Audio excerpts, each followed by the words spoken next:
Hello student, आज का हमारा टॉपिक है लॉज ऑफ इनहेरिटेंस, जिसको प्रिंसिपल्स ऑफ इनहेरिटेंस भी कहा जाता है। तो ये लॉज ऑफ इनहेरिटेंस है क्या? तो मेंडल ने एक्सपेरिमेंट करे थे, मोनोहाइब्रिड क्रॉस वाला एक्सपेरिमेंट और डाईहाइब्रिड क्रॉस वाला एक्सपेरिमेंट।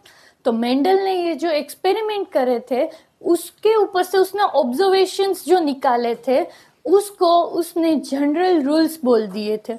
ठीक है, मतलब कि मेंडल ने मोनोहाइब्रिड और डाईहाइब्रिड क्रॉस के एक्सपेरिमेंट करे और उससे जो ऑब्जर्वेशंस आए उस ऑब्जर्वेशन से उसने टोटल 3 लॉज दिए। ठीक है, जो 3 लॉज है उसमें फर्स्ट लॉ को कहा जाता है law of dominance, second law को कहा जाता है लॉ ऑफ सेग्रीगेशन और थर्ड लॉ को कहा जाता है लॉ ऑफ इंडिपेंडेंट असॉर्टमेंट।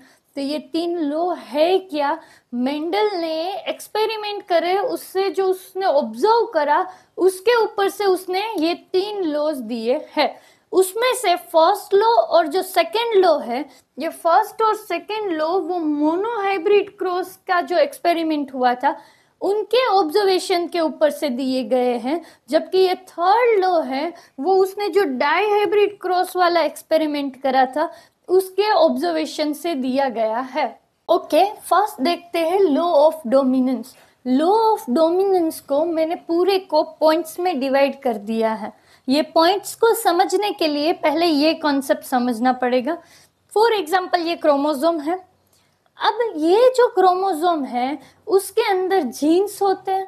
तो क्रोमोसोम है उस पे स्पेसिफिक लोकेशन पे क्या प्रेजेंट होते हैं? जीन प्रेजेंट होते हैं।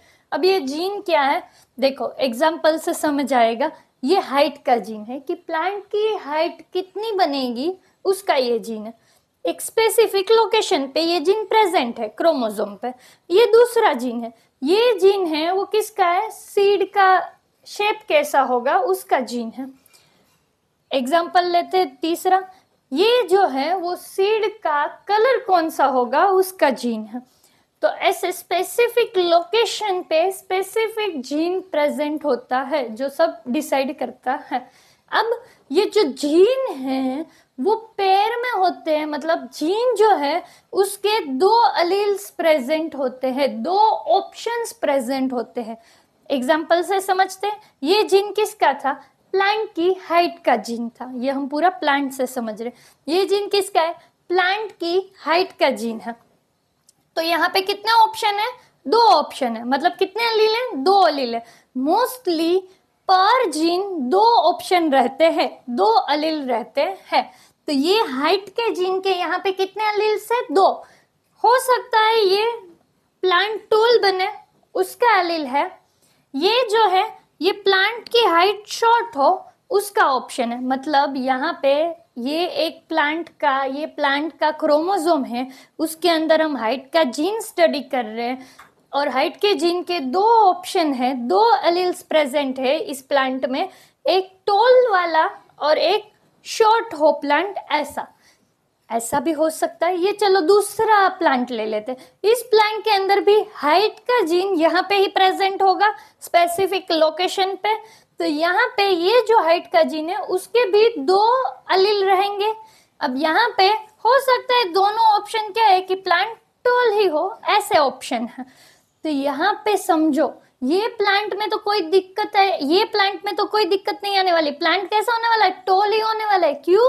क्योंकि जीन के दोनों ऑप्शन क्या है? टॉल वाला है। तो प्लांट तो क्या होगा? टॉल ही होगा।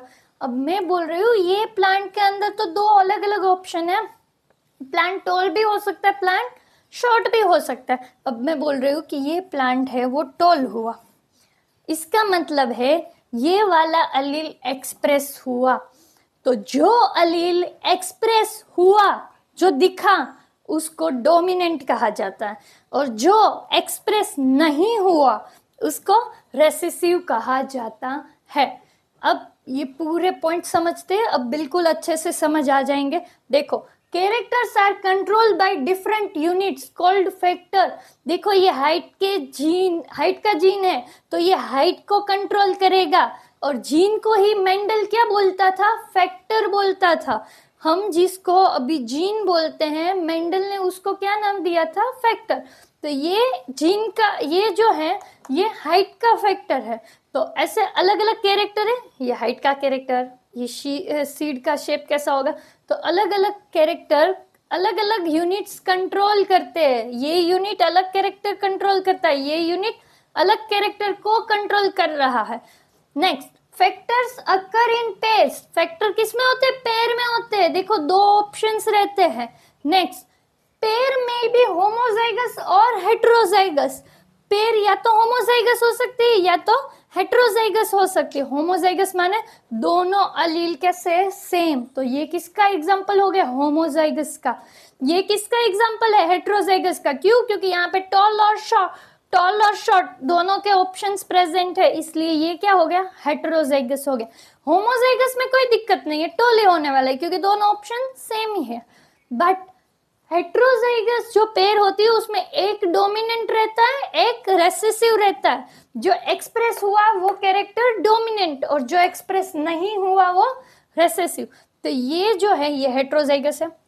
इसके दो अलील हैं, दोनों अलग है, इसीलिए इसको हेट्रोजाइगस कहा।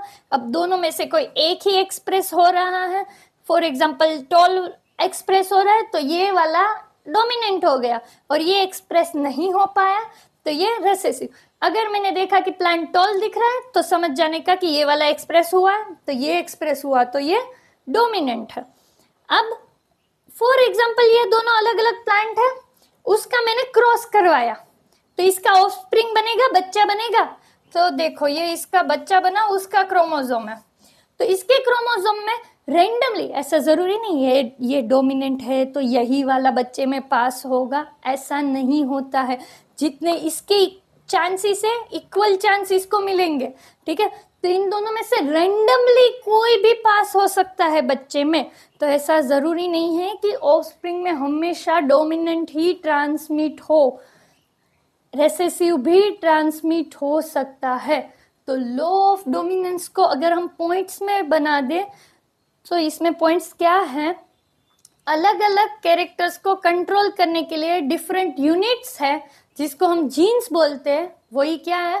फैक्टर है। और ये जो फैक्टर है मतलब जीन जो है वो किस में होते हैं? पेयर में होते हैं। अब ये जो पेयर होती है उसमें दोनों ऑप्शन सेम भी हो सकते हैं और अलग भी हो सकते हैं। अगर ऑप्शन सेम है तो वो होमोजाइगस, अगर ऑप्शन डिफरेंट है तो वो हेट्रोजाइगस। होमोजाइगस में कोई दिक्कत नहीं आने वाली क्योंकि दोनों ऑप्शन सेम है, वही होने वाला है। अब यहाँ पे दोनों ऑप्शन अलग है, किसकी चलेगी वो देखना है। तो अगर हम देख रहे हैं फिजिकली कि प्लांट टॉल हुआ मतलब कि ये वाला जो अलील है वो एक्सप्रेस हुआ, तो इसको क्या कह देंगे? डोमिनेंट। और इसको क्या कह देंगे? रेसेसिव। लास्ट पॉइंट है कि ये अगर दो ऑप्शन है तो ऐसा जरूरी नहीं है कि बच्चे के अंदर यही पास हो, ये भी पास हो सकता है, दोनों के इक्वल चांस है। ऐसा जरूरी नहीं है कि डोमिनेंट ही पास हो।